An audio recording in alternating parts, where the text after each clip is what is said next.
गुरुमुखो श्री स्वामी जी श्री ज्योति वात्साई जी महाराज महान व्यक्तित्व को लिए बहु जन्मजात से अवतारी विभूति थी, परंतु अपनी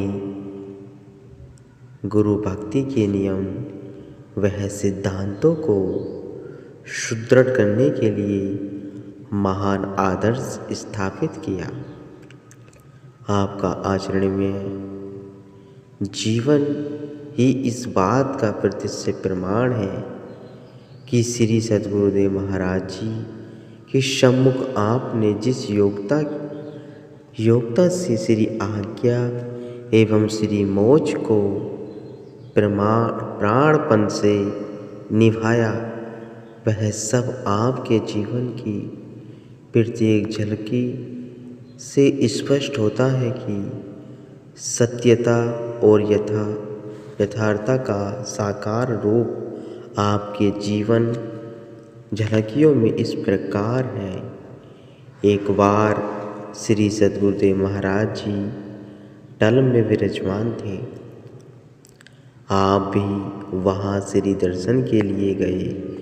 श्री सद्गुरुदेव महाराज जी की मौज कालाबाग की जमीन खरीदने के लिए श्री आज्ञा प्रदान की। वे सेवक श्री आज्ञा अनुसार वहाँ से चल दिए। धन की कमी तथा अन्य साधन सुलभ न होने के कारण वे लौट आए और इस कार्य को पूरा न कर सके। पुनः श्री सद्गुरुदेव महाराज जी श्री दूसरी वात्साई जी ने आपको तथा भक्ति साहिब राम जी को इस कार्य के लिए आज्ञा दी। आपने यथासंभव साधनों से धन एकत्र किया और थोड़े समय में ही श्री मोक्ष के अनुसार इस कार्य को पूरा कर दिया। श्री सद्गुरुदेव महाराज जी आपके इस कार्य पर अति प्रसन्न हुए। इसी प्रकार एक बार श्री सद्गुरुदेव महाराज जी ने लक्की मरवत में भंडारा करवाया।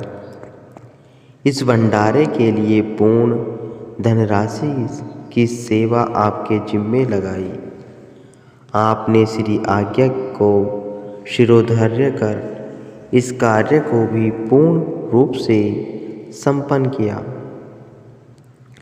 वैसे तो महापुरुष एवं सर्व संपदाओं के मालिक होते हैं, प्रकृति उनकी चेरी होती है, परंतु वे संसार के सम्मुख एक आदर्श स्थापित करने के लिए उसी अनुरूप लीलाएं करते हैं, जिनसे वे एक उच्च आदर्श स्थापित कर सकें। इस भंडारे के संपूर्ण होने पर श्री सद्गुरु महाराज ने अपनी निजी मौज में आकर आपसे फरमाया, हम आप पर अत्यधिक प्रसन्न हैं। आज कुछ मांगना चाहो तो मांग लो, हम देने को तैयार हैं। आपने विनय की कि प्रभु केवल आपके श्री चरण कमलों की भक्ति की अभिलाषा है। श्री सद्गुरुदेव महाराज जी ने फरमाया कि ठीक है, यह दोहा 3 बार पढ़ो। भक्ति दान मोहि दीजिए, गुरुदेवन के देव, और नहीं कछु चाहिए, निस दिन तुम्हारी सेव। आपने श्री आज्ञा अनुसार 3 बार इस दोहे को पढ़ा। पुनः वचन हुए ऐसा ही होगा। आप श्री ज्योति वात्साई जी महाराज आपने श्री मुख से कई बार फरमाया करते थे कि सद्गुरु चाहे कितनी भी दात जीव को बख्शे, परंतु सेवक को सदा विनय में रहना चाहिए। सादगी से साधारण जीवन व्यतीत करना चाहिए। अतः आपने यह जीवन यह सब कुछ करके दिखाया। आपके हृदय में सेवक भावना सदा विद्वान रहती थी। आप सबको यही उपदेश देते थे कि सेवक बनने में बहुत सुख है। सेवक भाव से प्रत्येक सेवा को करना चाहिए, चाहे वह कोई भी सेवा क्यों न हो।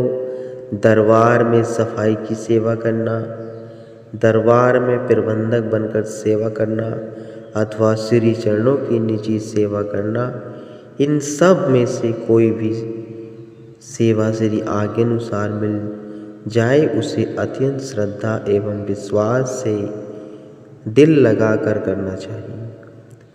सेवक के दिल में अहंकार का स्थान नहीं होना चाहिए, क्योंकि जब तक सेवक अहम को मिटा नहीं देता तब तक कुछ प्राप्त नहीं कर सकता। सेवक का पद अति उच्च है, परंतु सेवक धर्म निभाना कठिन है। इसमें स्वयं को मिटाना पड़ता है। जैसे कि भक्ति पद के लिए कहा भी गया है कि मिटा दे अपनी हस्ती को अगर कुछ मर्तबा चाहे, कि दाना खाक में मिलकर गुले गुलजार होता है। हे जीव, यदि तू कुछ पाना चाहता है तो अपने आप को मिटा दे, क्योंकि बीज मिट्टी में जब पूर्ण रूप से मिलकर अपने आप को मिटा देता है तभी वह पौधा बनकर फलता फूलता है। यदि कुछ बनने की अभिलाषा है तो स्वयं को मिटा दे, अर्थात अभिमान को त्याग दे। अहंकार जीव की जन्म जन्मांतों की कमाई एक क्षण में नष्ट कर देता है। आपने जो श्री वचन फरमाए उन पर यथार्थ रूप में आचरण कर सबके सामने आदर्श प्रस्तुत किया। आप श्री सद्गुरुदेव महाराज जी श्री दूसरी पातशाही जी के प्रेम में सदा मगन रहते थे। श्री आज्ञा वह श्री सेवा में तत्पर रहना ही आपका ध्येय हो चुका था। एक बार श्री सद्गुरुदेव दूसरी पातशाही जी महाराज स्थान टेरी में विराजमान थे। प्रभु प्रेम के मत वाले, हर समय श्री दर्शनों की मस्ती में खोए रहने वाले श्री चौथी पातशाही जी महाराज जब अभी लक्की मरवत में भक्त वेश में अपने घर पर ही रहते थे, उस समय का वृत्तांत है। प्रातः काल का समय न जाने इतनी बेचैनी बेकरारी हो क्यों। लोग अपने काम धंधों पर जाने की सोच रहे थे, परंतु आपको तो इन सांसारिक काम धंधों से कोई मतलब न था। आप तो अपने ही काम ध्यान में मग्न थे। न जाने रात कैसे कटी होगी, जो प्रभात होते ही दिल की तारे अपने प्यारे प्रभु से मिलने के लिए झंझना उठी। जैसे ही दिल में ख्याल आया तो बस हम घर पर कौन रुके, एकदम श्री दर्शन के लिए घर से निकल पड़े। रास्ते में भक्ति साहिब राम जी मिल गए। उनके पूछने पर आपने अपने हृदय की सब बात कह दी कि हम तो श्री दर्शन के लिए जा रहे हैं, क्योंकि अब दिल आपे से बाहर हो चुका है। न जाने श्री प्रभु जी ने क्या जादू कर दिया कि अब हमसे नहीं रहा जा रहा। भक्ति साहिब राम जी ने कहा कि क्या अभी ही जाने की तैयारी है? आपने एक ही उत्तर दिया कि हमने तो अवश्य जाना ही जाना है, हमारे से तो अब नहीं रहा जाता। भक्ति साहिब राम जी ने कहा कि चलो मैं भी श्री दर्शन के लिए आपके साथ चलता हूँ। इतने में फिर आपसे विनय की कि मेरा एक मित्र कई बार मुझे कह चुका है कि जब तुम श्री दर्शन के लिए जाओ तो मुझे भी साथ अवश्य ले चलना। यदि आपकी आज्ञा हो तो उसे भी साथ ले लें। आपने फरमाया जल्दी करो, देर न लगाओ, गाड़ी का समय होने वाला है। पास में ही उस भक्त का घर था। आप दोनों शीघ्रता से उसके घर पहुँचे। भक्त साहिब राम जी ने श्री दर्शन के लिए चलने को कहा। पहले तो भक्त जी बोले, क्या अभी अभी वह इतनी जल्दी? आपने कहा भक्त जी श्री दर्शन के लिए क्या सोचना, जल्दी करो, नहीं तो हम दोनों जा रहे हैं, क्योंकि गाड़ी का समय हो गया है। भक्त जी भी आपके कहे अनुसार झट से तैयार हो श्री दर्शन के लिए चल पड़े। बस अब क्या था, दिल में प्रेम का सागर लिलोरे लेने लगा। भक्त साहिब राम जी वह भक्त तीनों ही श्री प्रभु जी के श्री दर्शन के लिए निकल पड़े। प्रभु भी अपने प्रेमियों की परीक्षा लेने से कब चूकते हैं, परंतु सच्चे प्रेमी भी अपनी मंजिल पर पहुंचने के लिए रुकावटों व कष्टों से कब घबराते हैं। जब तक कि अपनी मंजिल पर न पहुंच ले तब तक उन्हें चैन कहाँ। परीक्षा भी देखो, स्टेशन पर अभी पहुंचे ही नहीं कि पता चला कि गाड़ी छूट चुकी है। दिल में एक ही धुन सवार है कि अभी अभी उड़कर पहुँचे वह श्री सुंदर छवि के श्री दर्शन करके अपने हृदय की तपन बुझाएं। गाड़ी छूट गई तो क्या परवाह प्रेम के दीवानों को स्टेशन लग की मरवत से पुनः वापस लौटे तथा गमफेला नदी को पार कर सराया नौरंग की सड़क पर टेहरी के लिए पैदल ही यात्रा आरंभ कर दी। आप दोनों तो पहले ही मस्ती में मस्त थे, पर साथ वाले भक्त को भी आपके प्रेम ने दीवाना बना दिया। वह भी आपके सम्मुख कुछ कह नहीं सका कि पैदल कब पहुँचेंगे। बेचारा चुपचाप साथ में चलता रहा। 3-4 घंटे लगातार चलते ही रहे और रुकने का कहीं नाम तक न लिया तो वह भक्त बेचारा थक गया। आप दोनों को तो थकान की कुछ खबर ही नहीं थी, परंतु भक्त जी जब अत्यधिक थक गए तो उसने आपसे विनय की कि आप भी थक गए होंगे, अब थोड़ी देर विश्राम कर लो। पर आपको तो एक ही लगन दीवाना बनाए हुए थी। आप किसी की थकान को क्या समझें। आप उन्हें भी बार बार साहस बढ़ाते और फरमाते कि चलते चलो, देखो श्री प्रभु जी अभी आपके लिए यही कार भेजेंगे।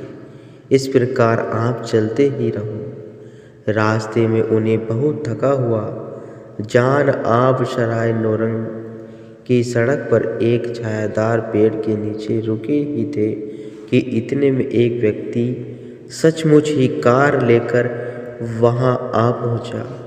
उसी पेड़ के नीचे वह भी 2 मिनट रुका और फिर आपसे पूछने लगा कि आप लोगों ने किधर जाना है। आपने कहा कि हमें तो टेरी जाना है। तब उस व्यक्ति ने कहा, मुझे इससे आगे को हाट जाना है। आओ चलो, आप भी इस कार में जल्दी से बैठो, मैं आपको वहाँ छोड़कर आगे चला जाऊँगा, मुझे भी जल्दी जाना है। आप तीनों उस कार में बैठ गए और वह व्यक्ति कार चलाने लगा। आप तो ध्यान की मस्ती में मस्त थे। भक्ति साहिब राम जी वह भक्त आपस में आपका अटल विश्वास वह असीम प्रेम देखकर चकित से रह गया थे कि देखो इनके स्फुरण मात्र से ही झटकार यहाँ प्रकट हो गई। जो अपने पथ पर दृढ़ता से पग बढ़ाता है तो कुदरत ही समस्त शक्तियाँ उसकी सहायता के लिए तैयार हो जाती हैं। थोड़े समय के पश्चात आप वाड़ा दाऊद खेल पहुँच गए। आप उस व्यक्ति को किराए के रूप में कुछ रकम देने लगे, परंतु उसने रकम लेने से इनकार कर दिया। फिर उस व्यक्ति ने कहा कि चलो मैं आपको तोई नदी तक छोड़ आता हूँ, और उसने आपको वहाँ पहुँचा दिया। टेरी तोई नदी से लगभग आध मील दूर थी। आपने अपने शीघ्रता से पैदल चलना आरंभ किया। आप जैसे ही टेरी स्थान पर पहुँचे कि श्री प्रभु जी बाहर टहल रहे थे। आपने झट से श्री चरणों में साष्टांग दंडवत प्रणाम की। आप श्री आज्ञा पाकर उठे तो महाप्रभु गदगद कंठ से फरमाने लगे कि आप आ गए, अच्छा किया। उस समय ऐसे लगता था कि श्री सद्गुरुदेव महाराज जी मानो पहले से ही आपकी प्रतीक्षा कर रहे हों। उस समय आपके नेत्रों से प्रभु प्रेम अक्षों की अविरल धारा प्रभावित हो रही थी। मुख से कुछ बोल नहीं पा रहे थे। प्रभु जी के बार बार पूछने पर आप रुधे हुए कंठ से केवल इतना ही कह पाए कि भगवान आप सर्वोपरि सर्वोत्तम, आपके बिना रह नहीं जा रहा था। श्री प्रभु आपके ऐसे अथाह प्रेम को देखकर मन ही मन अत्यंत प्रसन्न हुए। आपके दोनों हाथों को अपने कोमल कर कमलों में लेते हुए फरमाने लगे, तुम तो सचमुच ही प्रेम के अथाह सागर हो। इतना फरमाते हुए स्वयं ही श्री प्रभु जी के नेत्रों में जल भर आया। यह देख आप श्री चौथी बादशाही जी ने दंडवत प्रणाम की तो श्री प्रभु जी ने स्वयं निज कर कमलों से आपको उठाकर गले से लगा लिया।